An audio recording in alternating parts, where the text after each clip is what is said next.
कुंडीमध्ये लावलेल्या या तुळशीच्या झाडाला हळदीसोबत आपण जर या वस्तूचा वापर केला तर झाडाची वाढ ही चांगली होईलच, पण झाडावरती कसल्याही प्रकारची कीड बुरशी ही लागणार नाही।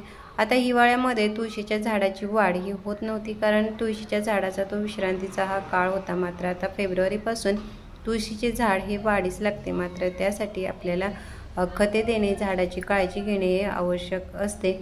नमस्कार, स्वागत आहे तुमचे आपले यूट्यूब चॅनेल SP गार्डनिंग मराठीमध्ये। आज आपण या व्हिडिओमध्ये तुळशीच्या झाडाविषयी माहिती पाहणार आहोत। झाडाच्या चांगल्या वाढीसाठी, ती हिरवीगार घनदाट होण्यासाठी झाडाला कोणते खत द्यायचे, झाडाची काळजी कशी घ्यायची, त्यासाठी कोणते कामं करायची, त्याचबरोबर झाडावरती कीड लागल्यास कोणते कीटकनाशक फवारायचे, या सगळ्या विषयीची माहिती देखील आपण या व्हिडिओमध्ये पाहणार आहोत। तर त्यासाठी व्हिडिओ कुठेही स्किप न करता शेवटपर्यंत नक्की पहा। आणि जर तुम्ही आपल्या चॅनेलवरती नवीन असाल तर व्हिडिओला लाईक व चॅनेलला सबस्क्राईब करायला मात्र अजिबात विसरू नका। तुळशीच्या रोपाची चांगली वाढ होण्यासाठी, ती हिरवीगार घनदाट होण्यासाठी झाडाला खत देणे हे आवश्यक आहेच। मात्र त्याचबरोबर झाडावरती ह्या ज्या लागलेल्या मंजिरी आहेत त्या काढून टाकाव्या, कारण मंजिरी यायला लागल्यानंतर झाडाची वाढ ही होत नाही। कारण या ज्या मंजिरी लागतात त्याच्यामध्ये जे बीज तयार होते, ते बीज तयार करण्यामध्ये झाडाची सर्व एनर्जी खर्च होते आणि आपले झाड हे वाढत नाही। तर अशा प्रकारे मंजिरी लागल्यानंतर तुम्ही जर त्या काढल्या तर झाड हे चांगले वाढते आणि काढल्यानंतर या फेकून न देता त्याच्यापासून अजून खूप सारे रोपे हे तयार करू शकता।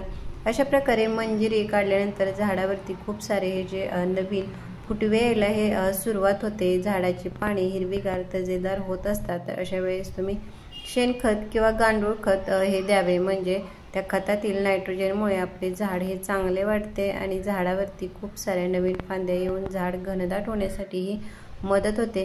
तुळशीच्या झाडाला वाढीसाठी हे सकाळचे किंवा संध्याकाळचे 3 ते 4 तास एवढे ऊन मिळाले तरी पुरेसे होते। झाडाला या जास्त सूर्यप्रकाशाची आवश्यकता नसते। जास्ती थंडीमुळे जसे झाड खराब होते, तसेच आता उन्हाळ्यामध्ये जे कडक ऊन असते त्या उन्हापासून थोडे या झाडाचे संरक्षण करावे। आता आपण तुळशीच्या झाडाला देण्यासाठी ज्या 2 वस्तूंचा वापर करणार आहोत, त्यातील जी पहिली वस्तू आहे ती म्हणजे आपल्या प्रत्येकाच्या घरामध्ये असणारी ही हळद आहे। हळद ही झाडांसाठी अतिशय फायदेशीर उपयुक्त अशी आहे। हळद खत म्हणून जसे काम करते, तसेच बुरशीनाशक, कीटकनाशक म्हणून देखील याचा खूप चांगला असा हा फायदा होतो। हळद तुम्ही अशीच मातीमध्ये कोरडी मिक्स करून देऊ शकता किंवा याच्यापासून पाणी तयार करून, म्हणजे 1 लिटर पाण्यामध्ये फक्त अर्धा चमचा ही हळद मिक्स करून पाणी तयार करून जर तुम्ही झाडाला दिले तरी देखील त्याचा खूप चांगला असा हा फायदा होतो। तुळशीच्या झाडाला खते देण्याबरोबरच काही कामे करावी लागतात, म्हणजे झाडाच्या या कुंडीतील माती आहे ती अधूनमधून, म्हणजे कमीत कमी 15 ते 20 दिवसातून अशा प्रकारे माती ही हलवून मोकळी करायची। त्यामुळे कुंडीतील माती ही भुसभुशीत राहते। अशा मातीमध्ये ऑक्सिजन खेळता राहिल्यामुळे तो झाडांच्या मुळापर्यंत व्यवस्थित पोहोचला जातो। झाडांच्या मुळांची चांगली वाढ होते, त्यामुळे आपले झाड देखील हे चांगले वाढते। त्याचबरोबर अशा मातीमध्ये आपली झाडे ही चांगली वाढत राहतात। तुळशीच्या झाडावरती कीड ही शक्यतो लागत नाही, मात्र जर लागले असेल तर झाडावरती हा पाण्याचा स्प्रे करायचा आणि त्याच्यावरती कोरडी हळद ही शिंपडून द्यावी। त्यामुळे झाडावरती कसल्याही प्रकारची कीड ही लागणार नाही, किंवा लागले असेल तर ती निघून जाण्यासाठी याचा चांगला असा हा उपयोग होतो। आता आपण तुळशीच्या झाडाला देण्यासाठी ज्या दुसऱ्या वस्तूचा वापर करणार आहोत ते म्हणजे हे गोमूत्र आहे।